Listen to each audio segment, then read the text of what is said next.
we are here back at ERE conference, and we have a special segment. We are going to unpack this gentleman's life. I know him, you love him. Mr. James Ellis, welcome to the podcast. Unpacking my whole life? Or is it therapy on the table? Is that where we are? So, when I was 4, go ahead. I am a career therapist, among many things. And as a recruiter, I really truly think that a good recruiter is a therapist. No question. So we're going to open things up here, but I think it's important just to set the table for everybody. Tell everyone out there who may not know who you are and what you do professionally. I am an employer Professionally. brander. Professionally, all day long. Honestly, it's the only thing. I am an employer brander. I've been doing employer branding for more than a decade. I've done an agency, in-house, consulting, and right now I focus on helping companies that didn't think they could afford or really could use employer brand to take advantage of it. That it's not just for the megacorps. It's not just companies who can afford $1 million to throw around. It is for every single company, and that's what I do. I think it's important out there because we have a diverse audience who may not be just in this industry. But what is employer branding? Let's do a little one-on-one for a second here. We need to set the table, calibrate for everyone. Yeah. So the less long answer is employer brand is the reason why people choose you. It's the reason why people choose this company and not the 20 million other companies in North America. It's about We're also choice. going to exclude, for the sake of the conversation, consumer households. It's like, oh, I love Coca-Cola. I'm going to go work at Coca-Cola. Yeah. There's a lot of companies out there which obviously are not household names. It's important for them to have a brand from a talent attraction and retention standpoint versus a consumer point of view. You know, I think it's fascinating. Law firms.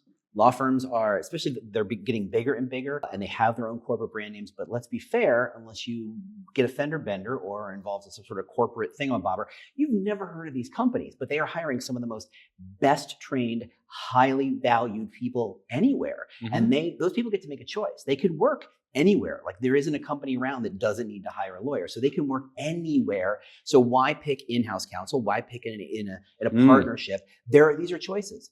And you know more than anybody that making a choice about where you work is a life-changing choice. So we do it very often blindly.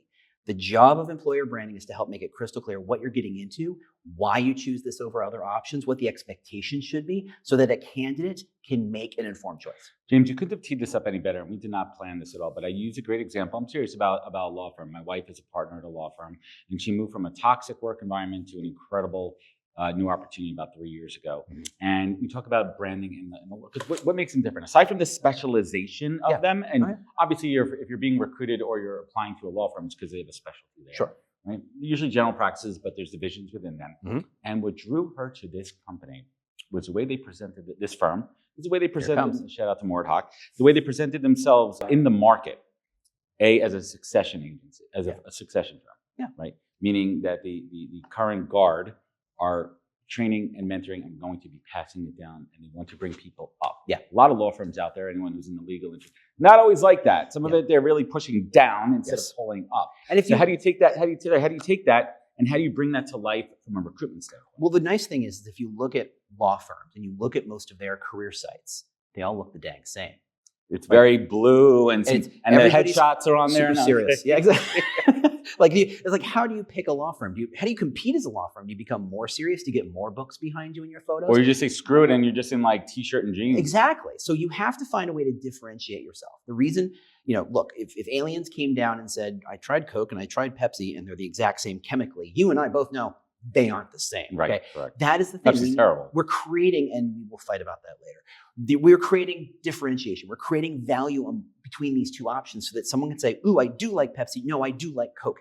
These are choices. So in law firms, it doesn't take much because everybody is so self-same. Everybody is so cookie cutter. It doesn't take much to create a differentiated value that people can go, oh, if everybody else is X, you're the one that lets dogs in the office. Right. And you're thinking, or who cares? It's dogs. That's the dumbest thing I've ever heard.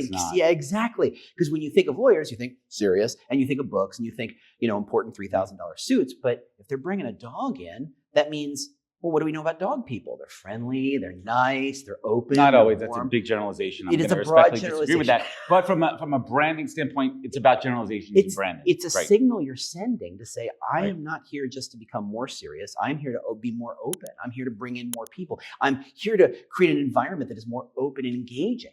If you're talking about the company you're talking about, if you're talking about succession planning and growing people up, it doesn't take much to say, look, we're not here to just say grind X number of hours to make partner and then coast. It's about saying, where do you want to go with your career? Exactly. And it's not about putting that as a tagline on their website, which they do not. It's more about what other folks are saying about that organization behind their back. That's certainly part of it. So reputation is a big part of it. Now, there's obviously forward-facing branding, and then there's conversational branding. But I think of it as, you have a funny friend, and it's not me, but you have a funny friend, right? Or maybe you are the funny friend. Okay.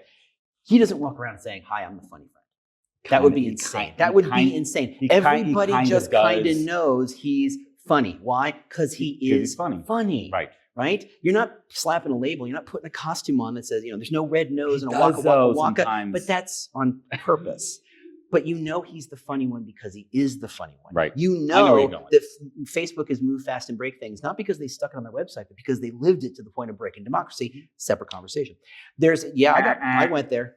Waka waka. Yeah. But look, the companies whose brands you know well, they are that thing to a DNA level. And that's really where people start to understand, oh, this is what it's like. And it's so funny if you talk about it, and then it kind of goes back to, let's bring it back to something that I hate, like the putting the fangs on the Holy Grail, the Mount Rushmore. Oh, and we are well past fang time. So but the thing is, they still have that reputation. So me as a recruiter, everyone's like, oh, I want to be a Googler.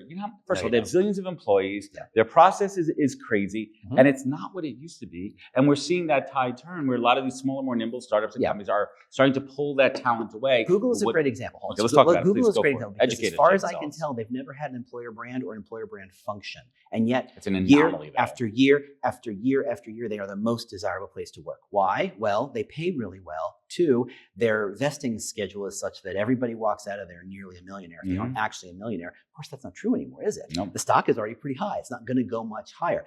It was a place where it was growing so much, everybody's mom knew what it was. Now it's kind of like, oh yeah, aren't they the stealing people's information? It's becoming a utility. It's not as interesting. And so what that brand existed on, what it coasted on, was its consumer brand halo. Everybody knew the brand, so they went, yes, I want to be a part of that. We're looking at people now who are saying, who 5-10 years ago would have said, I have to be at Google, I have to be at Fang, I have to be one of those.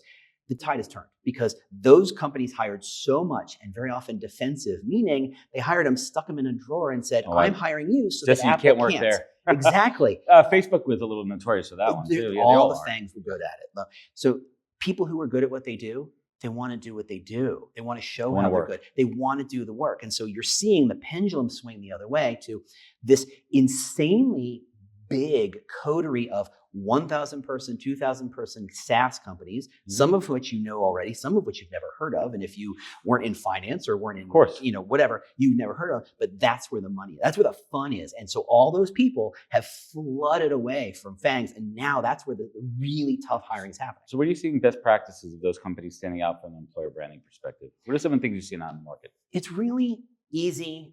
Sadly, the bar is so low. That bar is so low. Pause for a second here. So I'm going to talk about this tomorrow in my keynote. It's about being 1% better. And there's a good time for me to beta test this talking point here. But to attract the top 1% of talent, you have to be better than 99%.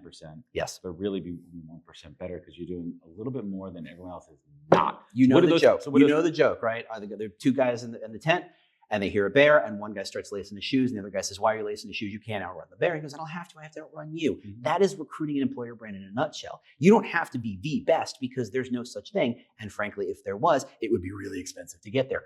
All you got to do is beat your relative competitive set. And that generally not that hard to do not because you're better. And I want to really kind of hammer home this point that better is not the game, because better is the same. When you've seen TikTok and you've seen like the bold glamour filter, they make everybody look like a Kardashian. Right. Now look, I looked good when I did it. Okay, I mean they didn't have much to work with here, but everything else looked good. You look like The Rock, but I looked like everybody else looked. Right. So somehow looking good made me look the same. Well, now we're at the point of light bias, right? Exactly. Right. Everyone's like.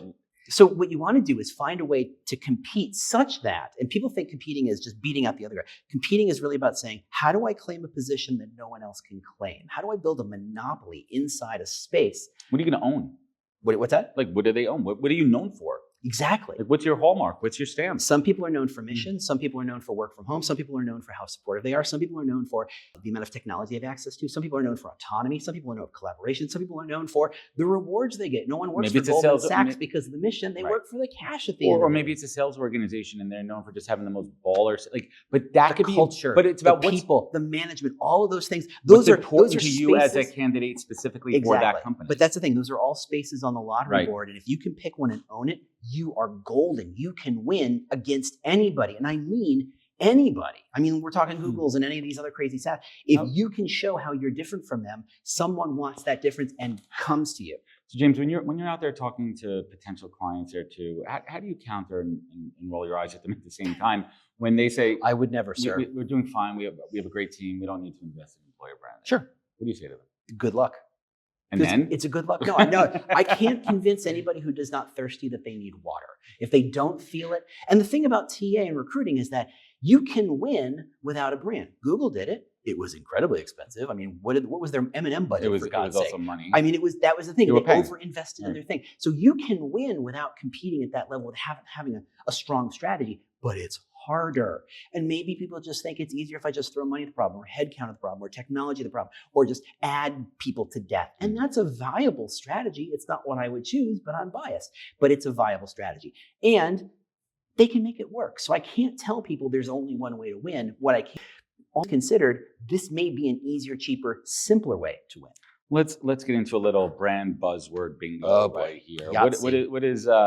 What is ruffling your feathers out there? What words?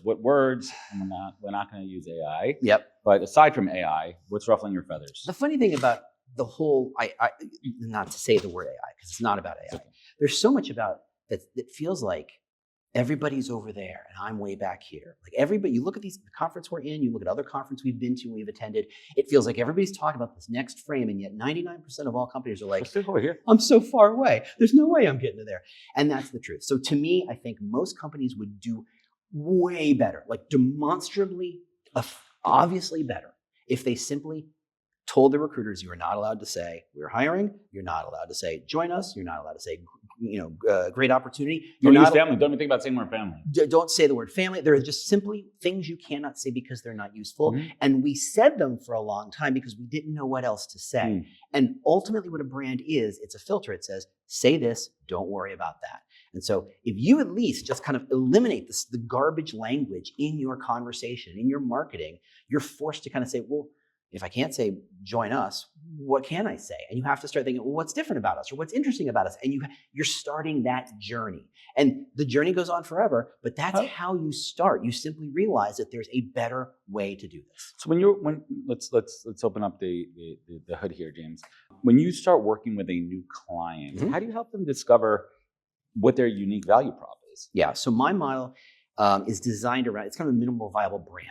If your audience will understand. It's called MVP for sure. Yeah, but the thing is, product or brand. Exactly, yeah, that's where it came from. But the idea is, if you hired most agencies, they would say, okay, well, this is a 6-month project, and we're going to do 14,000 focus groups, and we're gonna, and it's a lot of stuff, and that stuff is there to help you kind of accept a platitude of a brand.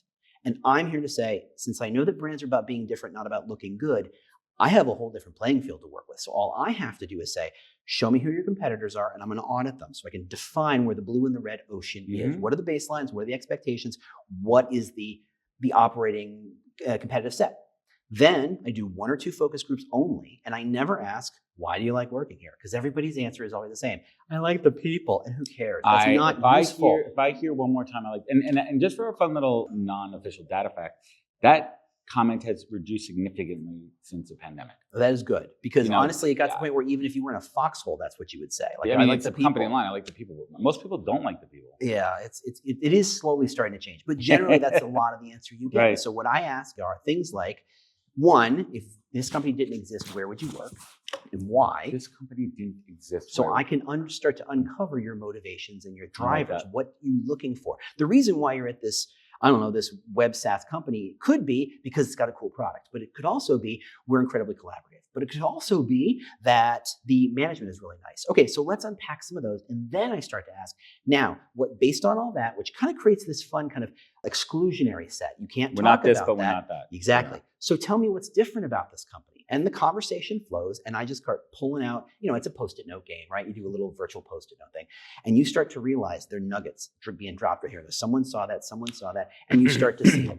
And then my job is to say, if I understand the competitive set, and I understand the entire industry is talking about how great their management is, and this company's saying, well, we're this, and we're this, and we're management, I can ignore the management because it's not useful. It doesn't differentiate. So I know exactly where to focus my efforts. That's a rough and ready version of how I build a brand. And it doesn't take more than 4 weeks to build. I love that perspective. And you said something really interesting, which I want to talk about. Folks, there's one product out there that has survived the test of time. Through every technological innovation, I don't care from digital to print to digital to the internet to AI, whatever it is, it's a Post-it note. I have been using a Post-it note forever. People use Post-it notes, and they tried to make them digital.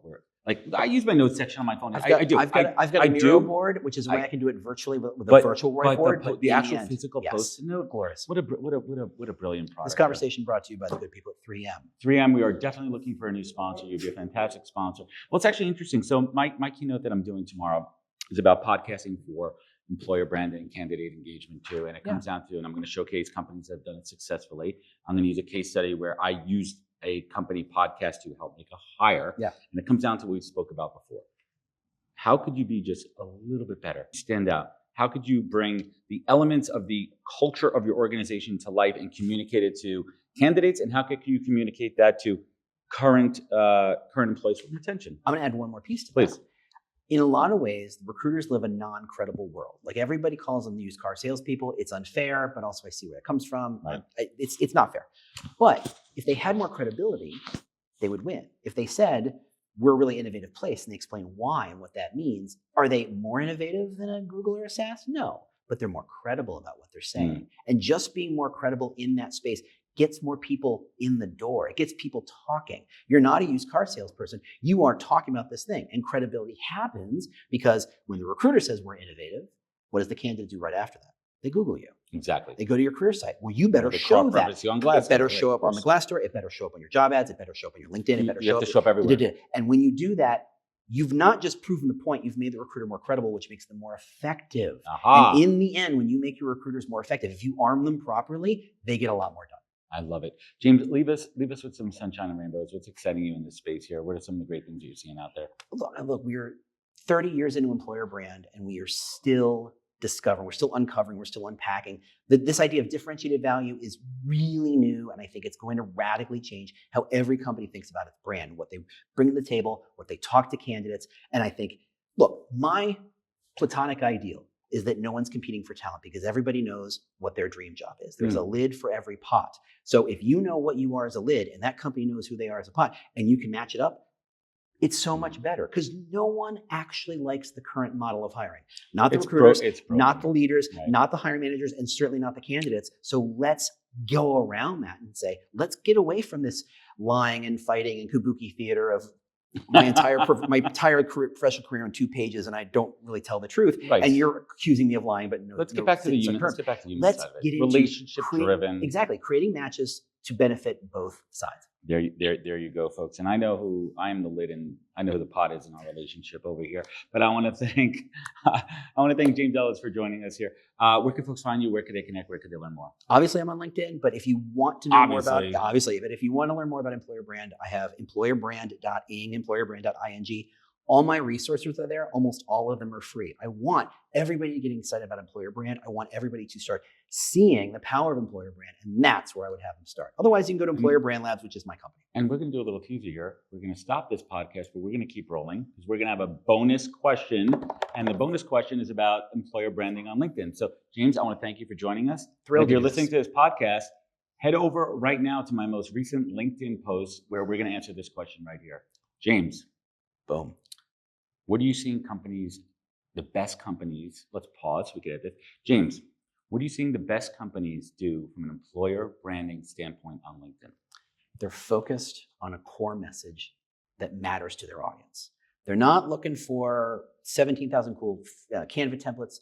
They're not Shutterstock photos. Yeah, exactly. And let's be fair, Canva has become the Shutterstock of design work. Yeah, and it's really too bad. And honestly, if you actually, this is a weird factoid, but if you go into Canva and you type in, we're hired as a template, or we're hiring, 20,000 templates exist. 20,000 templates and they all say the dang same thing. Right. And recruiters are all kind of looking and going, which one do I pick? It doesn't matter. Anyway, separate conversation. It doesn't focus matter. on what. And that is a live laugh track, folks, by the way. we didn't pay for them. This is like Full House over here, but we actually have the podcast is filmed in front of a live studio audience. Well, James, I want to thank you so much. And anybody out there, you can check out my full conversation with James Ellis live from ERE conference in Anaheim. Head over to thepodcast.com and click on his beautiful face on that image. Click on him. Thanks.